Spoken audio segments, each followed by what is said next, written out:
I'd like to welcome everyone to the Town of Lexington Council work session this evening. Work session are less formal business meetings that enable council to obtain information regarding town issues from staff members and/or consultants. Citizens can observe work sessions, however, they do not include public hearings. Council does not take an action on vote on items during a work session other than to place the item on the council meeting. With introductions taking place just previously, I'll move right into calling the work session to order. Council met in executive session prior to this meeting. Matters discussed permitted by SC Code 30-4-70A was discussion of personnel and employee handbook and compensation plan, and we did not discuss regarding the water litigation. No vote was taken. Do I hear a motion to ratify this report? So moved. Mayor Pro Tem makes the motion. Do I hear a second? Second. Any discussion? Hearing none, all those in favor, raise your right hand. And it is unanimous. Are there any deletions from tonight's work session? Hearing none, our first presentation tonight would be the Meritage Homes regarding a potential annexation of Bar Road. Information regarding proposed annexation on Bar Road. Good evening. Thank you for allowing us to be here. Sorry. Could you give us your name? Yeah, I'm Sean Kowski with Meritage Homes.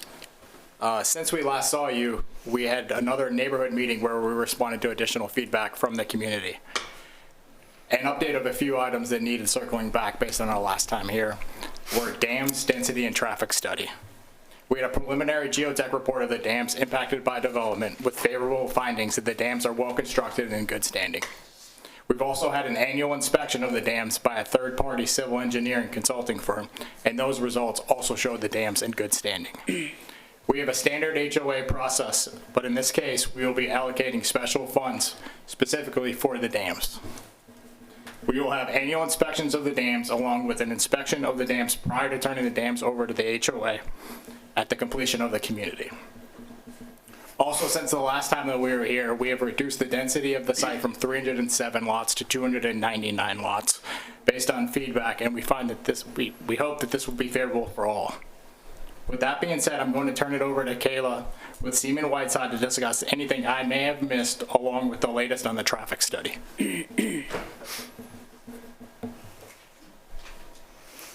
Hi there. Good evening. Thank you for having me back. Kayla Joyner with Seaman Whiteside. As Sean already mentioned, we wanted to circle back this month just to respond to some questions you guys had last time and also give the most recent update on where the development stands. I will say, in looking back through my notes in preparation for this evening, I realized we actually started this process with your staff about 3 years ago. So 3 years in the making of collaboration with not only staff, Planning Commission, Council, but most importantly, your residents. So Meritage has done a fabulous job of taking that feedback, and I believe putting it into a plan that's going to really serve this community well.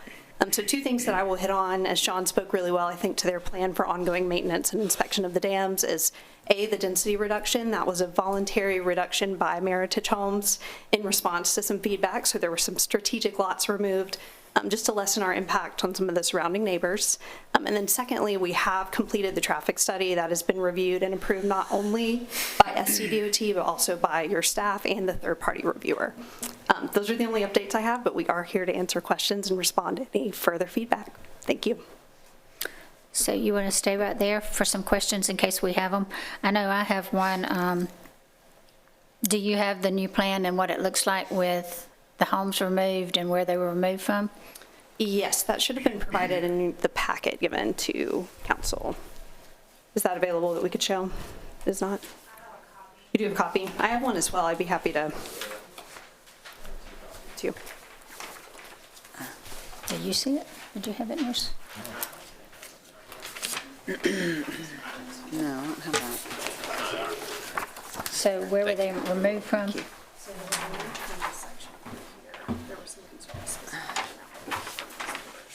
So they're no longer there. Which one is one? Okay, and then I also know that there was concern about the cut through for the neighborhood. What's the neighborhood there? Yes. And y'all are planning to do a dog park in that area and a trail? Yes, I can speak to that. So the connection to the Yale Road neighborhood was not met favorably from the beginning. I think there were concerns from neighbors that that cut through would not be beneficial. So we have left that space open if that's ever a piece of connectivity needed in the town's future planning. However, this developer does not intend to run that connection. So instead, we're furnishing that area with a dog park, some added open space to activate that for the residents on either side. But no roadway is planned there currently. And can someone give us we haven't seen the traffic study either, what the traffic study? Yeah, so the final signed and sealed version was actually delivered to staff today, so that should be provided to you all shortly. I will give a quick summary just of the recommendations made. So first and foremost, I'll say this, the traffic through that area we are aware is a problem. It's been a point of concern from day one. So both with the third-party review and the traffic engineer's involvement, everyone involved certifies that it's not just going to mitigate for this development, but it's actually going to improve traffic for all residents in the area. Specifically, the Wildlife and Bar intersection, there's going to be a signal installed. That's part of the required improvements under our traffic study. There will also be additional right-hand turn lanes, decel lanes at every entry to this development. Madam Mayor, Yes, sir. I do not remember the date, but probably a year and a half ago, I stood in the cul-de-sac at Yale Road. And the number one concern that I heard from those residents is we do not want the traffic coming from this neighborhood to come through ours. And my number one concern looking at this site plan is that the possibility of that is still not eliminated. And I do remember specifically asking you in the last meeting, could we ensure that that is eliminated? But it has not been done. So is there a reason that that has not been done? And would you be willing, or would the developer be willing to do so? Is that a possibility? Sure, and that's a valid point. So just to be clear, there's no intent as part of our plan or Meritage's plan to create that connection. The town staff, they reserve the right to keep future connectivity options open. So we did not want to close that access if it ever became beneficial to the town. It's not something that we are personally going to construct or build as part of this development. But If we need to take further measures to close that off, we're happy to discuss with staff and come to an agreement that they feel comfortable with as well. But to clarify, if staff were to say, no issue with that, Meritage would have no issue. I'm not a builder or that's developer, fair. but making the lots bigger so there is no way.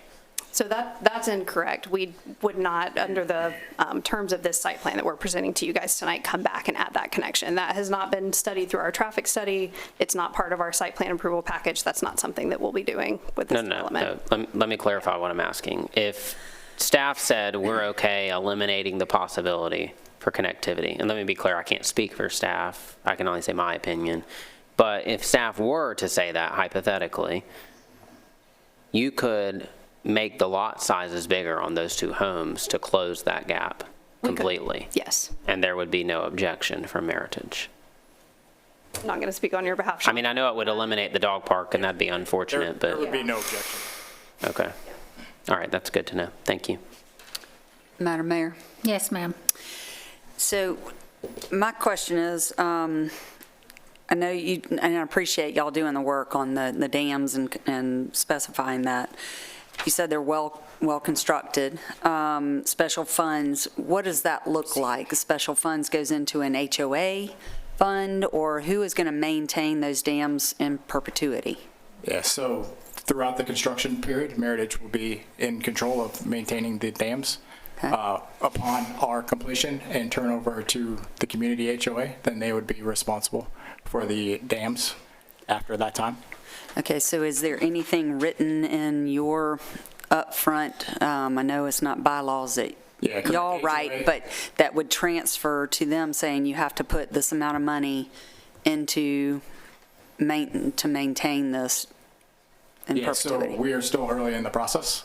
We still have to get through approval with you guys before we can start to draft up any kind of CC&Rs in regards to the HOA.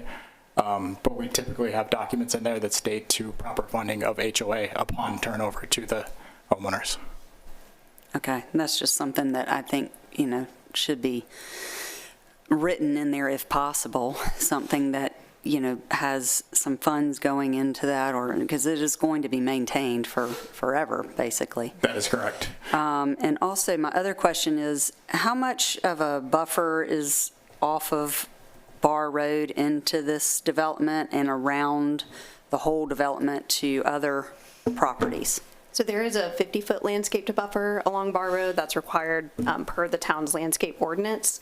The other buffers for adjacent properties, we have not discussed those yet. That'll come in further zoning and design with the town. But any code standards that we have will be met. I believe the 50-foot only applies for road frontage. But obviously, the intent is to disturb our neighbors as little as possible. So you would be open to a larger buffer, potentially? We can discuss that, certainly. Yeah. Okay, thank you. Anyone Madam Mayor? else? Yes. I'm looking at the site plan, and some of these roads are going to be private and some public. Are they all going to be private because of the dams? Can you remind me of the scenario there? So currently, the plan is that all roads, aside from the actual dam crossings, would be publicly maintained county roads. So the dam crossings themselves would be privately held by the HOA so that that ongoing maintenance can take place. But Okay. the others would be public roads. Yeah. Okay. And then, Randy, as far as seeding an HOA for future road maintenance, as far as seed money, they've mentioned that they kind of have their own algorithm. I'm assuming that's just a totally private scenario that we don't get involved in. When somebody says we're going to seed it, I mean, they could seed it with $1, they could seed it with $1 million. Is that something where we have regulatory authority on something like that, or no? I don't know that it would be dissimilar than the special tax district at the Golden Hills. For those, I mean, that a portion, you can certainly value how much that would be and begin a process that would, set something up, and then obviously the HOA would have to contribute over time in order to then meet those maintenance needs as they come up in the future. Right. I mean, based upon those dams. I mean, Yeah. And I believe since 2015, dam safety through DES now requires semi-annual inspection, something to that effect. So it's a matter of, you could, in fact, come up with some number to set aside based upon the number of crossings. I don't know how many you have. 2 crossings plus whatever the, likelihood of any type of dam Right. maintenance is required. I mean, yeah, and we all want to act in good faith here, but it seems like of all the things we regulate, that there would be some kind of benchmark there that says, you have to seed this thing with a reasonable amount of money. And obviously, I don't think these guys are prepared tonight to tell us what those numbers are, but is there at some point in our process where those numbers have to be declared, or is that totally a private entity scenario? Not to speak out of turn, but I would think it's private in this case, since we wouldn't be doing an assessment, Right. on the tax. That's my assumption. I feel like that's a useful piece of information that everybody should know going in. And I think it would require you all to take action in order for it to become like Golden Hills. Right. You with me? So that it clearly was set aside, but then the maintenance becomes our responsibility Yeah. Understood. I think I in the would. case. Okay. Well, I think I would just ask you guys from Meritage and that next time we have the conversation, at least if you guys would have some type of benchmarks and some type of formula that you would say, hey, we're going to seed this thing. We're going to seed it with this amount based on, this many trips per day and this kind of maintenance, because it just Yeah. seems very loose right now that we'll do Sure. something. And the looseness is largely due just to the stage of the project. That's a conversation we actually have had a couple times over, I think, in the past week, trying to figure out the best way to present that, and if there is a number or formula we can give it at this stage. The plan moving forward, just to map it out, once we theoretically would get through site plan approval. There is another round of geotechnical inspections that would take place before we could even start final design and permitting of those dams. And the new SCDES regulations surrounding dam crossings and roadway construction over those crossings are very, very thorough. But really, until we get into that further geotechnical exploration and actual design and permitting of the roadways, it's going to be tough to tell. And that is likely, 6 months down the road post site plan approval. So certainly something we can circle back on, but at this stage in the process, it really is hard to give a concrete number. Yeah, So, fair enough. Not trying to be evasive, it's just we don't have all the information. No, I wouldn't expect you to have a number. That's Sure. fair enough, but I just do think there needs to be some level of disclosure of what that number is going to look like as opposed to just a number as part of the approval process. And then, from what I see here, you have all these existing ponds. Looks like we have 2 roads that are going to be across the dam. But the existing ponds are not going to be used for additional stormwater, right? They're just preserved. Those are preserved as is. We're actually going to detain all stormwater on Okay. site separately, so it should improve the condition of those Okay. ponds. Any Yeah. concerns with those will be addressed, yeah. All right, and then the last thing, I'll say this, and respectfully, I understand where Gavin's coming from, but also, I also know scenarios in our town where you could eliminate one house and you could have some connectivity that would be wildly beneficial to hundreds of people. So I would not be in favor of eliminating that opportunity forevermore, because the people who live in these neighborhoods, they might not even be living there in 20 years. So I like to preserve at least the opportunities in the future as opposed to closing a door forevermore. So I think the current design, and this is like an 8-year build out. So I just don't want to make a decision for people 30 years from now. We can make one for the people for the next 10 years that says there's going to be no connectivity, but I'm just saying that for the record. Thank you. Anyone else? Madam Mayor, just briefly, I think everybody's already hit on it, but I mentioned it last time. I do want to make sure that there is some kind of mechanism to properly disclose that, and I think I last time highlighted the neighborhood existing in the town that's currently going through that mess with, I believe Mallard Lakes has some underfunded maintenance of its dams, so we obviously want to learn. And so whatever the mechanism might be so that it's properly disclosed, it might just be standing up here on the microphone and camera saying it's for all to see, so it's a matter of public record, because again, I do understand that y'all, I think I heard you say they're allocating additional funds. We don't know what that is, but we'll figure out what that formula is at some point. And then you'll use, I think I also heard you say you're going to use a third-party engineer who's going to have a PE stamp who That is correct. inspects them, so that's good. I never did get the stamp, but I did go get the EIT exam out of the way a long, long time ago. Wasn't smart enough for it, though, I guess. But that's all I had. Thank you. Good presentation. Anyone else? Madam Mayor, Yes. when you conducted the citizen meetings, what were the, and forgive me, I believe you addressed this, but refresh us, the number 1, top 3, whatever issues that you heard? Yeah, I'm actually going to ask Michael Halsey to come up here. He was at all of them. Okay. Yeah, I spoke to most of the citizens here that showed up to the meetings. Traffic was the number 1, to be honest. I think we kind of went above and beyond on that. So, especially voluntarily did the stoplight, but then it became mandatory. So that was the big one. And when you say traffic, I assume you heard about the connectivity. Sure. I'll stand with him on this. I think connectivity is very good for, in 30 years, we don't know what things are going to look like. So I think Meritage, by that time, we're going to be sold out. If we're going to be living there. So we don't care. We don't mind if we close it up, but I think just from planning standpoint, studying planning myself, I think it's good to keep connectivity available. Well, just as you don't care if you close it up, it would be fair to say, with all due respect, that when you build out the neighborhood, you're going to be gone.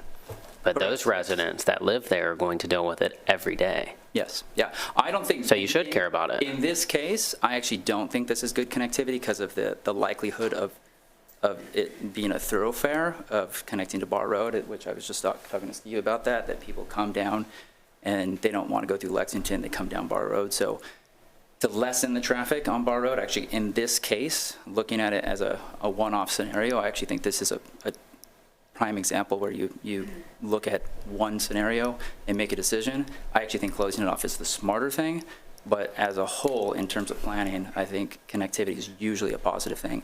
And like you said, we don't know what it's going to look like in 30 years. There's a lot more growth that can happen out that people will actually want to connect that direction. But again, I think this scenario, it could be used as a thoroughfare, which the residents of the community that we build wouldn't want that either. I'm certain. Actually, I think that cul-de-sac neighborhood would actually be less affected than the neighborhood we built, because those residents would be coming to Bar Road. Okay, thank you. So that's what I was going to ask is, could it be put in there to where the HOA had to approve it for interconnectivity? That's out of my Maritime? scope. I'm sure they could. You could kind of do.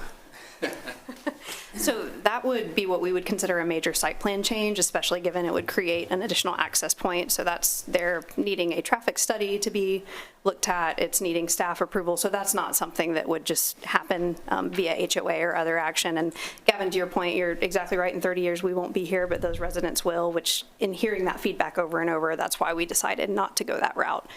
Now, leaving the space open for a future connection, that's going to be staff's call if that's something that they want to entertain 20, 30 years down the road, but it's certainly not ours at this point in time. So the better choice for all involved seemed to be to forego that Yale connection.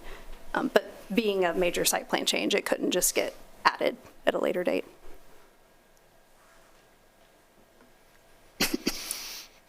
Anybody else?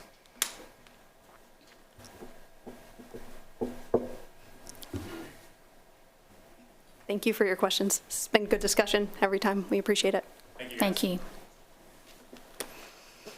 And Rachel and Randy, I'm sure we'll be seeing the traffic impact study and what's going to be done and all those improvements in the near future. Yes, Mayor, we can share that with you. So tonight, this was just a presentation. There's no action for council to take until the first reading of annexation. Okay. Okay. All right. So the next presentation is Madam from, Mayor. yes, I think we just need to let her know that comments will be. comments are made at the end. Yeah. Okay. The next presentation is from economic developer Jack Stewart.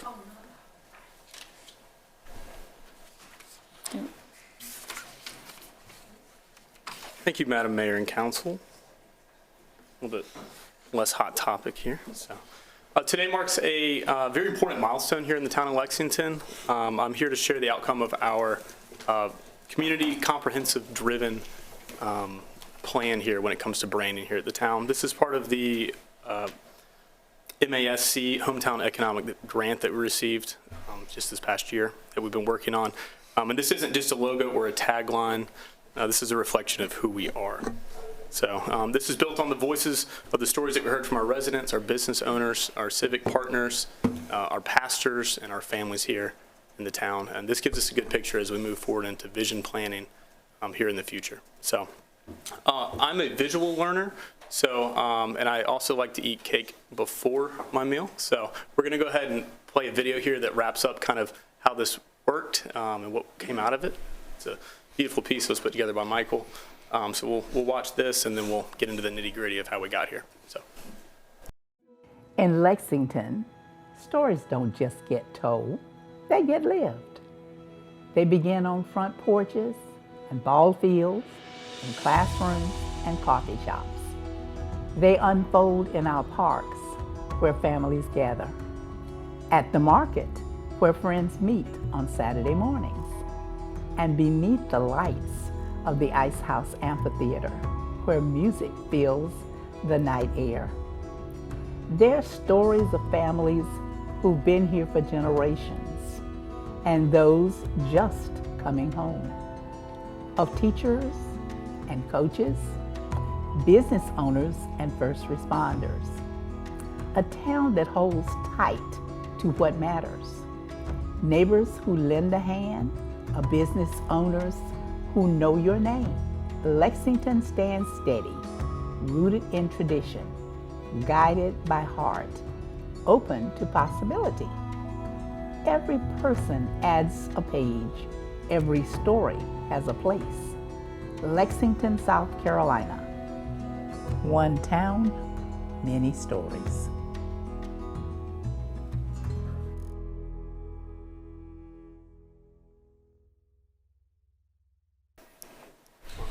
Here we go. So that is our brand anthem. So that's what we've been working on over the past year. You've heard the tagline there at the end. So let's get into a little bit how we got here and what public input we had to reach that with our understanding. So a little presentation.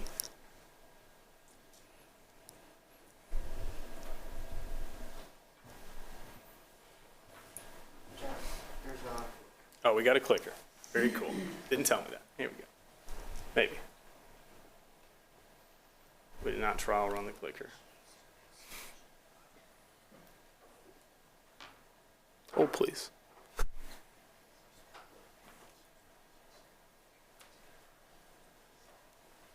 Like we might do this as a team. If I look at you. Okay.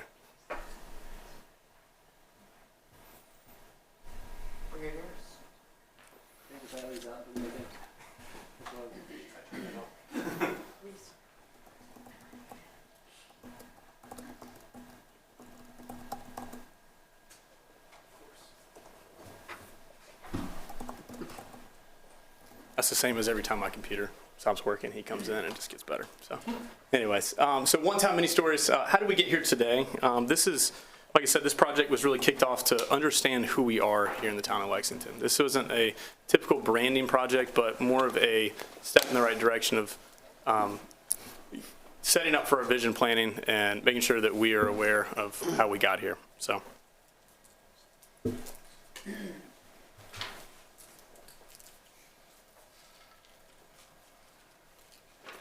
Oh boy. You just hit it. There we go. Okay.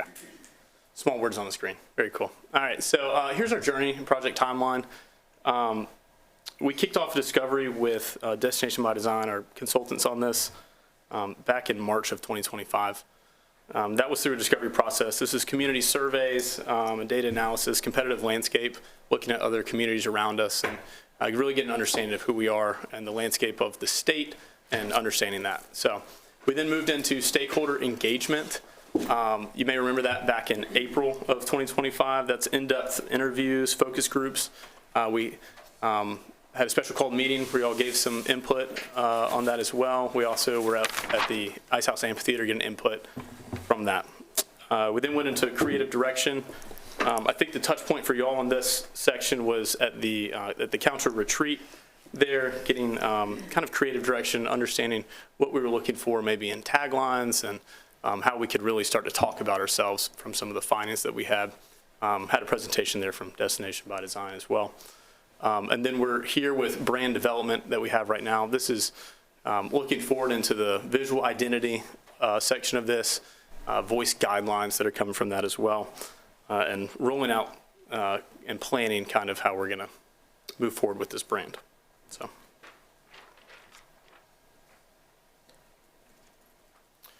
So this is some of the stuff that we heard from this. Like I said, a majority of this was input from the community. So a huge portion of this was simply talking to people that are here in Lexington, new and old. So here's a couple of things that we heard. Highline stuff, we heard about safety in schools. We heard about the pride that we have in our standards and our authentic identity. There's a couple of quotes here. There was a really cool thing that we did throughout this process. We recorded all of our meetings, and then we used, or the Destination by Design used AI to kind of pull out some of these quotes from that. So that really helps shape using actual words from people in these groups into what we have here. So here's some of the quotes that we had. Lexington is where I feel safe raising my kids. The schools are excellent and the neighbors look out for each other. So that was some reference to safety in schools, pride and standards. There's a way to get things done here with care, attention to detail, and respect. That matters to us. And the last one here, this is one that I really like, is we don't need to be flashy. We just need to be ourselves, genuine, welcoming, and rooted in what matters. So these are a couple of the quotes that really help kind of guide ourselves as we're coming up with this brand. So taking some of that information, here's our brand at a glance. One of the quotes that really stuck out during a lot of this, and you're going to see that theme common here as well, is we're built from the front porch forward. This brand reflects who Lexington is, and it's not just who we're trying to be, but it truly is a picture of who we are today. So we are rooted in family and community. Our strength definitely comes from the bonds that we share here in the community. We're authentic and welcoming. We're embracing neighbors that have been here their entire life, as well as new neighbors that are coming to the neighborhood. So we definitely do that with a genuine Southern hospitality feeling. So we're also forward-looking and confident. We honor our heritage all the way back to the small German town that we started with, all the way up to the vibrant future. We understand that there's future generations, and we need to honor that. So that leads us into a pretty forward-facing part of this. So a lot of time and effort went into this, multiple sessions, different, input from all different people, and we had several rounds of, voting and things like that on settling in who we wanted to use for this tagline. So, but what we came forward with is what you heard there with Miss Constance at the end of that video that we had, is one town, many stories. Our new tagline definitely celebrates both unity and individuality. It honors Lexington's shared identity, while it also embraces the unique stories that shape our community every single day. So every resident, every business, every family adds a chapter to Lexington's story, and together we create something that's remarkable, a place where everyone belongs and every story matters. So moving on to the brand approach. So this is definitely kind of the angle of attack that we had with this, and that's an easy way to put it. So we're a front porch forward brand with that. So up front, we want everyone to feel that they can trust and connect with our brand, and that's belonging, in which they're part of. So balanced progress, we honor tradition while embracing the growth that we have and innovation. And then we also, substance over show, we're focused on what truly matters, which is the product at the end of this, being the town that everyone wants to live in. So here's the next one, the brand personality. This is how people interact with it. So if you thought of our brand as being a single person, and when you're talking to it, if you're interacting with the town, this is who that would be. So this is a trusted neighbor who always shows up. We're very dependable. You can count on us to deliver our promises, especially when they matter the most. We're approachable, easy to talk to, and eager to listen, which is a big part of this. We're also quietly remarkable. So we don't need to shout our strength. They simply speak for themselves through the things that we do. And all of this was built on 5 pillars that really define themselves throughout this branding process. The first of which is being family-focused living. We have great schools, safe neighborhoods, and spaces where families can really be together on a regular basis. So, number 2 is safety and security. Our community is somewhere that residents feel safe and at ease. Number 3 is Southern standards. We have a high quality of service and attention to detail, and we're doing things the right way. Community connection, we have strong bonds between our neighbors and local business owners, as well as civic organizations. And number 5, my personal favorite, we have a quiet swagger about ourselves. We're confident with who we are, and we don't really need to prove it. We're simply an authentic version of ourselves. We are Lexington. All right. So here's a little bit of understanding of kind of what the next steps are. This is more of the internal timeline, and then I'll talk about kind of how we'll be interacting with council on this. But first and foremost, we're here with brand. Our next steps from what we're doing right now is kind of establishing some brand guidelines. This is a potentially comprehensive style guide, maybe some training with staff of how to use our brand that we've come up with and how to interact with it and how to continue to use that moving forward. Number 2 here is a communication update. That could be a simple refresh of our website. We have a tagline now, so where do we start using that? How do we use that? So a couple updates there. It says public launch there. we need to kind of figure out what that's going to look like. So it's a little bit further down the road, but a couple options with that. We could do a big launch. We could slowly roll things out. You know, as we need to print new material, we could start to roll out the new material that way. So there's several options for that. And then the ongoing evolution of this is the important part. This is an ever-growing brand. It's going to change every day as we get new residents and as we have new things happen in the world. It's going to change who this brand is today. So that's kind of the next piece to that. And then One Town, Many Stories. Our brand really belongs to the people of Lexington. We crafted this to carry our stories forward, and we certainly will share that throughout all of this. The tagline itself really lends itself to continuing to tell the story of everybody here in Lexington. Like I said, everyone has their own story, and our hope is to continue to and begin maybe better telling the story of who is here today. So here's council's next steps. So brand guideline or brand presentation, that's today. So we're giving you an understanding of what we came out of this, or what came out of this process and where we are today. Brand identity, we need to formally adopt what we're hearing today as well. So certainly take some time to mull over this and understand what's in this document and kind of where we are, and make sure that we're on the same page as we head into vision planning with that. So from that point, once we adopt that, we're looking at marketing collateral. We'll have a presentation and adoption of that. So any touchy-feely changes to the brand that we might have, whether that's additional colors. I know we've explored formalizing what palmetto tree we use in our logos. We've got several now. So things like that, really solidifying how to bring that forward. And then we've got the public launch as well. So that's kind of final step here of how we're going to present this brand to the public. Like I said, is that big? Is that small? Is it quiet or is it loud? So, and that's all I've got for today. So open the floor for questions. Does anybody have any questions of Jack? Madam Mayor, Yes. I'm sure you anticipated the question. I figured. Well, first, thanks for staff's work on this. My question is, I think I know the answer, but more for the public. So we worked on the brand identity, but that is only a portion of a brand. There are no updates to the brand assets, icons, colors, fonts.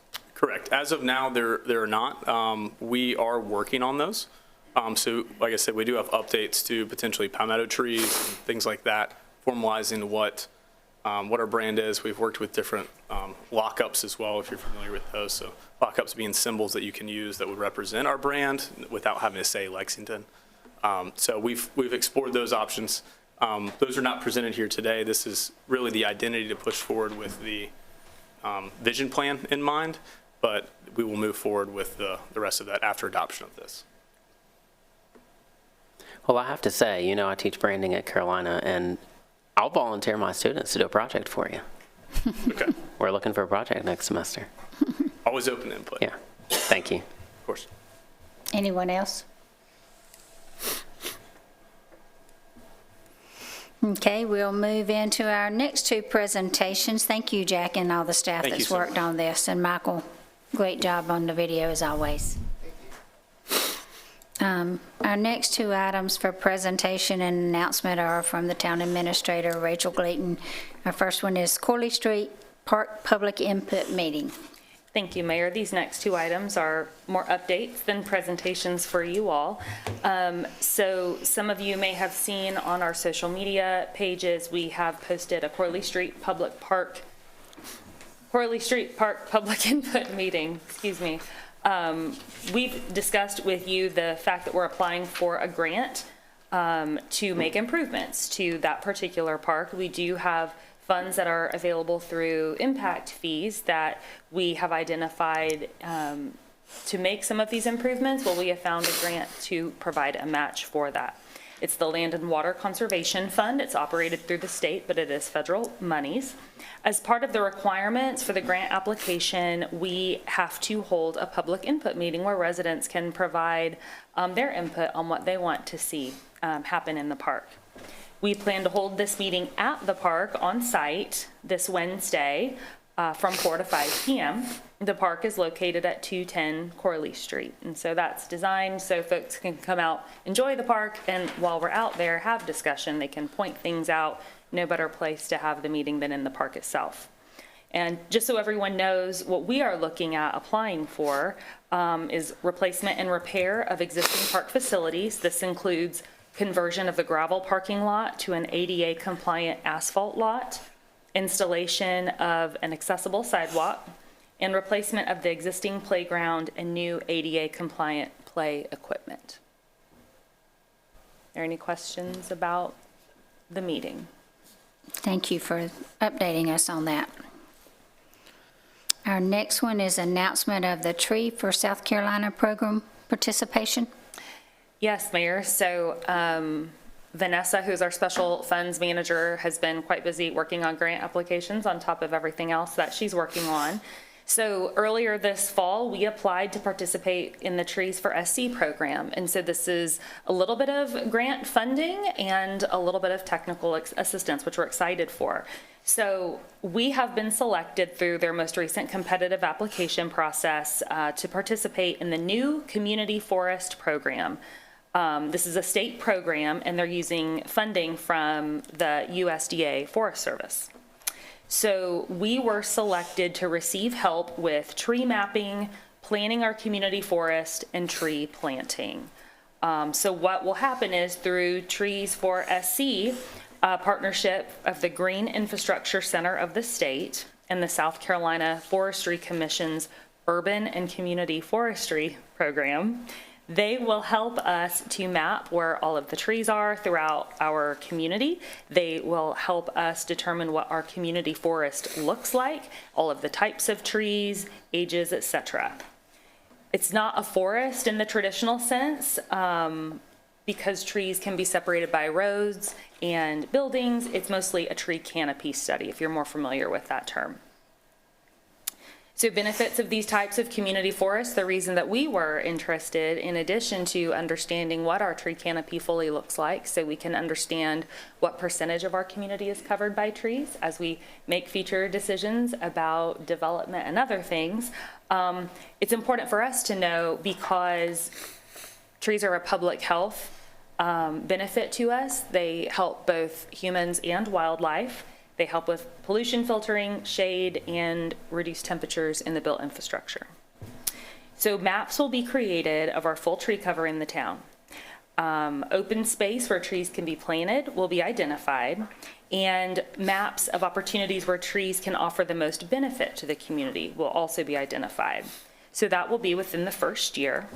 This is a 2-year program. The second year will be actual tree planting efforts, and this is where the grant funding comes in. So funding will be available for us to provide trees to the community where folks can take free trees home, in addition to the town selecting trees and planting them in certain locations, strategically, of course, based on our plan.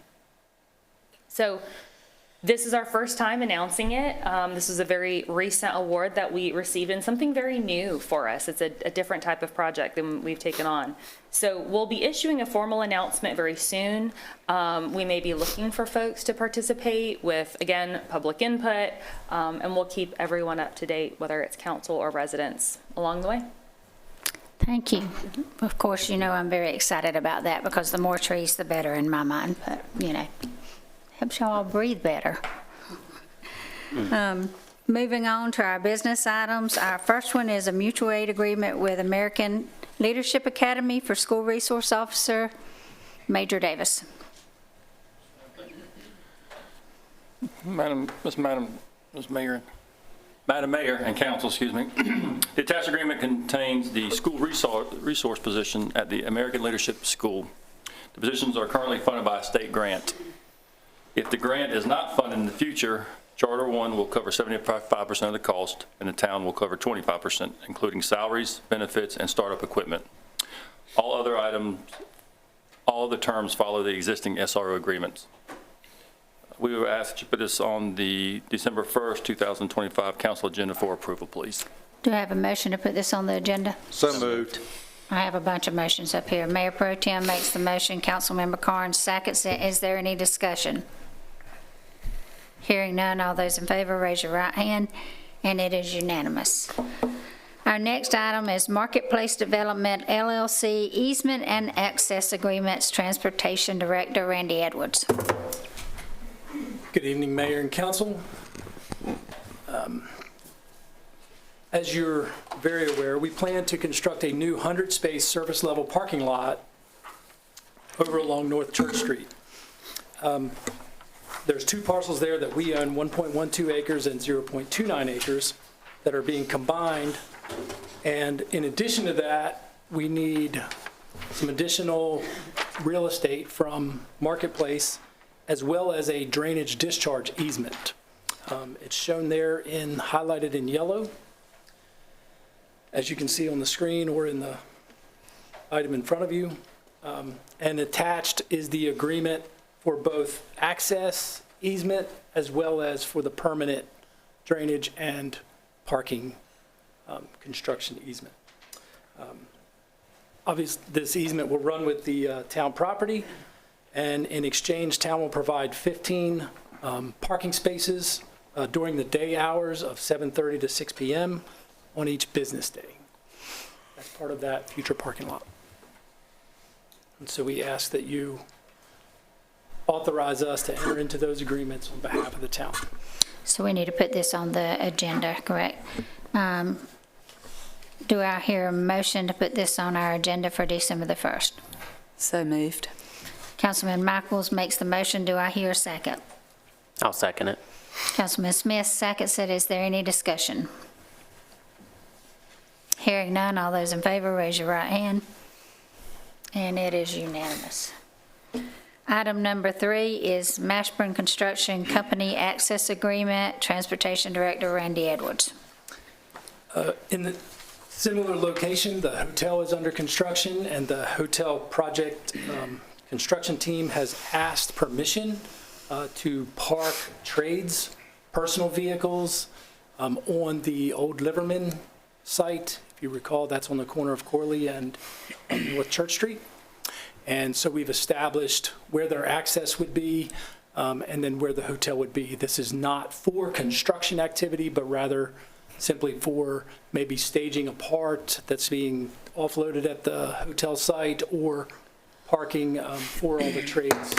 Until their site is stabilized, this is what we've proposed here is a 6-month agreement. We anticipate sometime after that 6 months, we would actually be beginning construction on our own parking lot in that same space. So at that point in time, we would enter into a simply month-to-month, and Mashburn has agreed that that's workable for them. The expectations are that their site would be stable and would be able to provide a lot of their own parking on site. Hearing that, do I hear a motion to put this on the agenda? So moved. Councilman Smith makes the motion. Do I hear a second? Second. Councilman Michaels seconds it. Is there any discussion? Mayor, Yes. Randy, in this agreement, I didn't see where it was spelled out that Mashburn had to leave the site in as-is condition or better. Is that? Yeah, I believe that is I mean, certainly in there. we're letting That is them the use it. expectation. Right, they're using it for free, right? Yes. Okay. I mean, and they would stabilize it upon completion. I mean, actually, any and all, not that we anticipate any, but if there was any, quote, construction, that's all included, the language is in there. If they were to have to regrade something, anything of that nature, that's all would have to be approved by us. What we're asking for you to do is to grant them basically to sit on that site for up to 6 months. Yeah, I just want to make sure because, you know, you start putting all that on there, that grass that's on there is going to go away, and then we're going to have a drainage issue that you're going to be dealing with at town cost. Yeah, all those expenses are theirs. Okay. If there's any runoff, those types of things, nuisance issues caused by their parking, that's their cost. Okay, just want to make sure. Madam Mayor. Yes, sir. Randy, at the corner of North Church and East Butler, there's the dirt lot. Yes. It denotes that no traffic or parking access is available there. I assume that, I mean, we all know public parks there currently. Correct. Will that be closed to public parking, or are we just denoting here that none of the construction parking can be there? That's not our property, and so therefore it's really, it doesn't pertain to us. So if that property owner, which is the Masons, Right. allow public parking, that's their discretion. Right. Which is kind of the current practice that's done. Right. Okay, thank you. Any other questions? Hearing none, all those in favor, raise your right hand. And it is unanimous. Our fourth item, you're just popular tonight, is contract review for Old Cherokee / US 378 utility relocation project.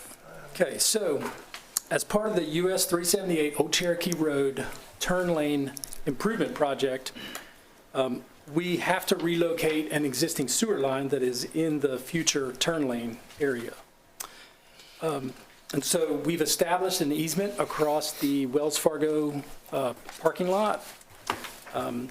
And that was obtained on March 10th, 2025 at 5490 Sunset. That's the Wells Fargo track. This utility relocation was then bid on June 17, 2025, with 0 bids submitted.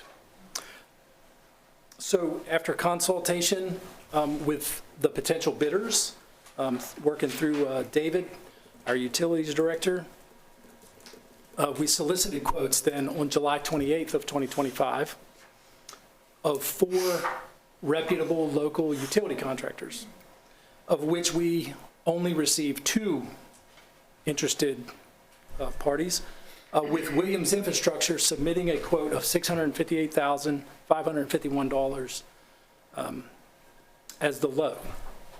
So on October 1st of 2025, we met with Williams and began an engagement of how could we value engineer and reduce the costs that were involved in this relocation.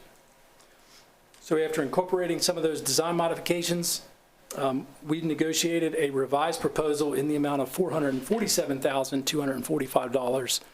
And that's the first step in moving the Old Cherokee 378 widening project to construction, which is anticipated next spring, summer. Williams has assured us that he would be able to begin construction at the first of the year, January start. So if it is satisfactory, we've brought us to you to recommend entering into a contract with Williams so that we can move this. So you need us to Pushing forward. add this on December the 1st for you, correct? Yes, because of our procurement practices, Didn't need to move, okay. you have to authorize. Do I hear a motion to put this on the agenda? So moved, sorry. Thank you. Councilman Lyles makes a motion. Do I hear a second? Second. Got Councilman Smith seconds it. Is there any discussion besides the fact that this is going to be a big improvement over there? Yes, Madam Mayor. Yes. Randy, is there a reason we pulled this utility realignment out of the overall project? And Yes. So when we bid the original project years ago, one of the major complaints was there's a lot of pieces that depended upon each other. And so the storm drainage for the future widening goes exactly where our current sewer is. So after meeting with the utilities director at the time and Stuart Ford, we agreed that it would be in our best interest to obtain the easement and get that sewer completely out of the way, because we as the town utilities do not want to have our sewer in the roadway. So it was just all agreed, let's move this out of the way, get it out, and then the next general contractor won't have to deal with it. So that's the reason why we decided to separate it, because it can be a standalone project. Gotcha. And years ago, when we were looking at it, did it actually go to bid years ago? The overall project? did, Yeah. Yes, sir. Yes, sir. So this 447 number that we've negotiated, how does that compare with our engineer's estimate that we were guiding this project on, or did we have an engineer's estimate? We did. It was around $300,000 was the thought of what this would cost. We are still open to a few other line item negotiations, but in an effort to secure the contract, we wanted to move this forward to y'all. So there's still some potential savings, but just similar to how we proceeded with the turn lane at Powell Drive, Mineral Springs, was like, we need to get a contractor. It's as can be shown right here, contractors are not interested in small amounts of work. Understood. Thank you. Yep. And how long ago was that bid, the big bid? The big one, I want to say it was in 20, at the end of 22, 23. Okay, So- thank you. Madam Mayor? Yes. Question, Randy, do you foresee this 447,260.45, do you foresee that being the amount or less, or do you It would be foresee amount any or less. above? Okay. Yes. Thank you. Did I have a motion and a second? Yes. All those in favor, raise your right hand. And it is unanimous. Now we are due questions from the public regarding items on the agenda tonight, and you have 3 minutes if you want to speak to something that was on the agenda. If you want to come up and speak, please identify yourself with your address, and she will start the timer. Madam Mayor, council members, my name is Mary Bolts, and I am profoundly concerned about the traffic impact that the Bar Road project is going to provide for me. I live, the entrance to my driveway is nearly impassable for me to get in or out of because I am directly across US 1 as you're leaving Bar Road. The traffic light hangs in my driveway. I have no arrow to go anywhere. And as y'all know, traffic is pretty abysmal every morning, every afternoon. So I hope that y'all really consider what you're going to do about the traffic, and in particular about me, because it definitely is an exercise in whether I'm going to survive the day, whether I go east or west or straight across Bar Road. Thank you very much for your consideration. Thank you.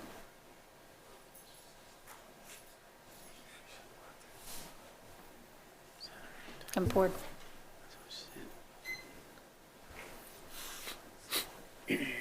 My name's Donna Galen, 122 Stony Brook Lane Okay. in town. I'm going to start with traffic impact also. It's not just what's coming out of Bar Road, it's the people that's going to be coming to go turn onto Bar Road, afternoon traffic in the evening, coming out in the morning.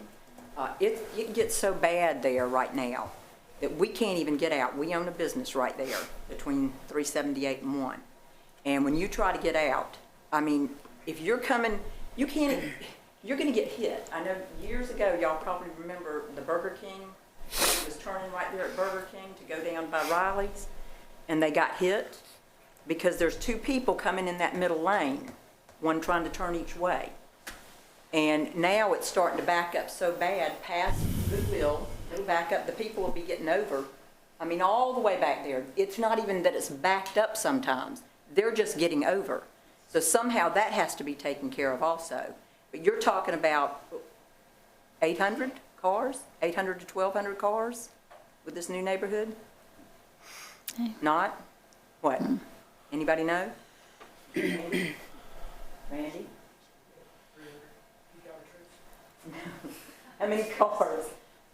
So there's how many houses? 299. 299, so we'll say 300. So 2 cars per house. That's sort of what it is for Lexington, 2 to 2.5 to 3 cars per house. So you're talking about at least 600 cars, or probably 900 cars coming on the road. Where are they Let her going? know. I mean, it's not just Bar Road you've got to worry about. You've got to worry about one. How would the traffic study that was done? How was that done?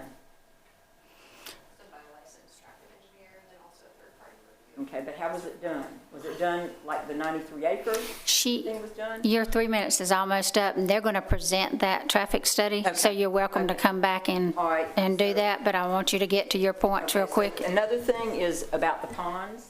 If they were to get contaminated, will that be taken care of? What do you mean by contaminated? Well, I don't know, I've heard about the Target being built and about how the pond across the road, which is a 4-lane road, got contaminated. So I'm just sort of curious, asking for the, residents' rights. Tell her to talk to you. You need to talk to me, not to them, talk to us, not them, okay? Because you're not addressing them, and you're running out of your time. Okay. Just on buffers also, besides moving it back from the road, what other types of things are they going to do? Whether it's put berms up, plants up, to make it more beautified? And one other thing, on the TV screens, can y'all do closed captioning? It's hard to hear back there for a lot of people. We're going to have staff to look into that for you. Thank you. Thank you. Anyone else? I don't see any news media here, I don't think. Any comments from staff? Huh? He was here. Any comments from staff? Council, any comments?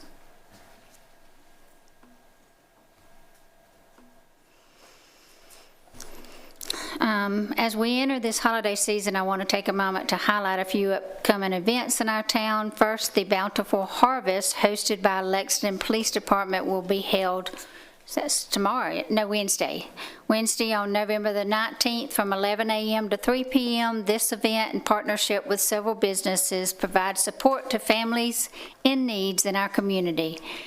Next, the Snowball Festival will take place December the 4th through the 7th, featuring a variety of family-friendly activities, the tree lighting, including with a parade on Sunday, December the 7th at 3 p.m. For more detailed information on these events, please go to our town website or social media outlets.